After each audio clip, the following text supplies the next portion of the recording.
नमो भगवते वासुदेवाय। नमस्कार दोस्तों, आज के इस वीडियो में हम सुनेंगे कार्तिक मास महात्म्य के 13वें अध्याय का पाठ। भगवान श्री हरि स्वयं ही कहते हैं, जो व्यक्ति कार्तिक के माह में इस महात्म्य का श्रवण करता है उसके सभी पाप तुरंत नष्ट हो जाते हैं। घर स्वर्ग के समान होता है और वह राजा के समान जीवन जीता है। संपूर्ण जीवन सभी प्रकार के सुखों को भोगते हुए अंत समय में मृत्यु के समय वह मोक्ष को प्राप्त करता है और वैकुंठ धाम आता है। भगवान श्री हरि इसके साथ यह भी कहते हैं, उन मनुष्यों के साथ मैं सदा ही रहता हूँ जिन मनुष्यों ने कार्तिक मास में इस महात्म्य का श्रवण किया है। उन भक्तों पर माँ लक्ष्मी की कृपा भी सदा बनी रहती है जिन्होंने इस महात्म्य को श्रवण किया तथा दूसरे को भी सुनाया है। इसलिए कार्तिक के माह में इस महात्म्य का श्रवण तो अवश्य ही करना चाहिए। आइए श्री हरि का ध्यान करते हुए हम आज का पाठ आरंभ करते हैं।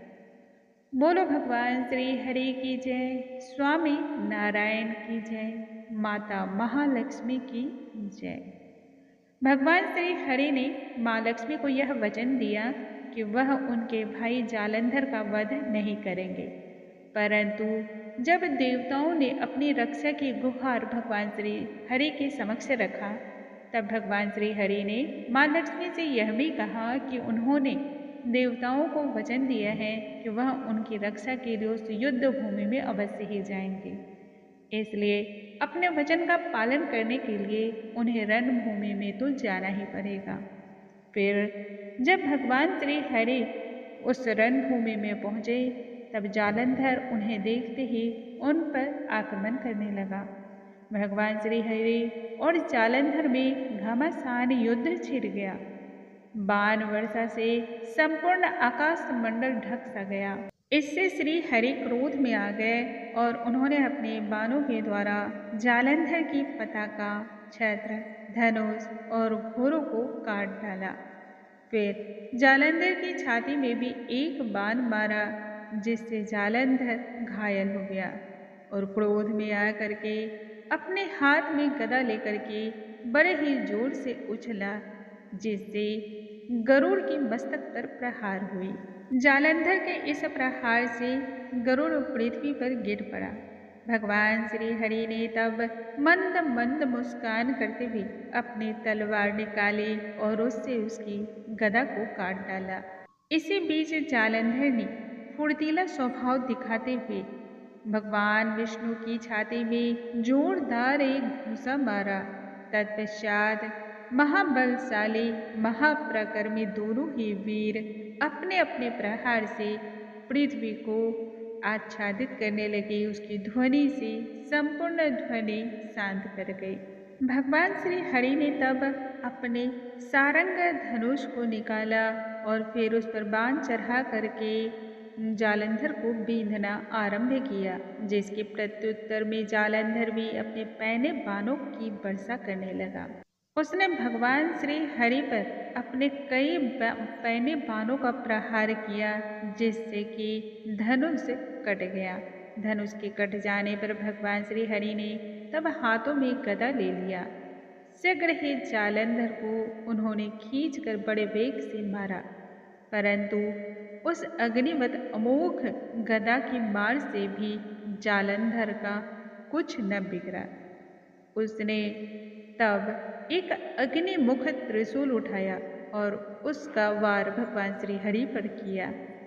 भगवान विष्णु ने तब शिव के चरणों का स्मरण किया और फिर नंदन नामक त्रिशूल को उसके ऊपर छोड़ा। ऐसा करने से जालंधर का त्रिशूल छल्ली छल्ली हो गया। तुरंत अपनी स्फूर्ति का परिचय देते हुए जालंधर ने झट से भगवान श्री हरि की छाती पर जोरदार एक मुक्के का प्रहार किया। इस प्रकार से दोनों ही पराक्रमी बाहुबली मुष्टि प्रहार और जंघों के द्वारा मल्ल युद्ध में भिड़ गए। ना जाने कितनी ही देर तक दोनों में युद्ध होता रहा।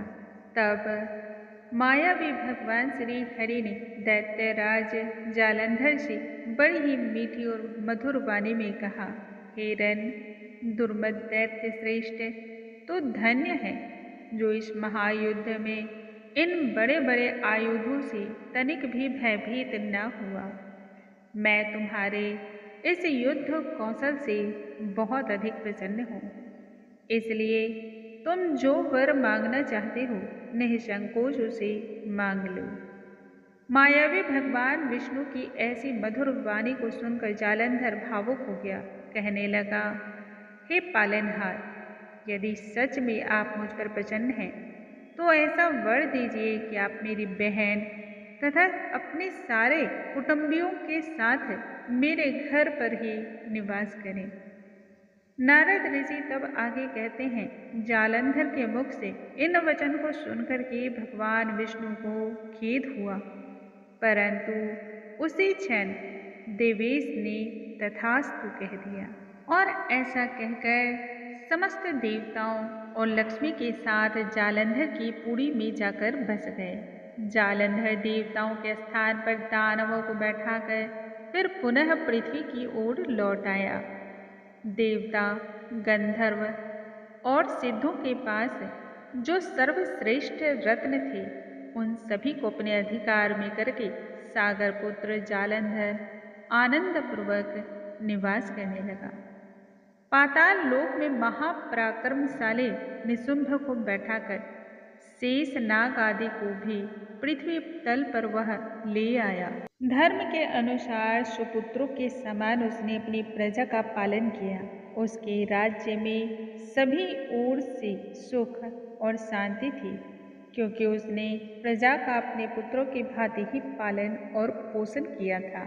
मुनि श्रेष्ठ नारद जी फिर आगे कहते हैं, इस प्रकार से जालंधर जब नियम पूर्वक और धर्म का पालन करते हुए पृथ्वी पर शासन कर रहा था, तब एक समय मैं भी लक्ष्मी द्वारा सेवित भगवान विष्णु के दर्शन के अभिलाषा से वहां पर गया।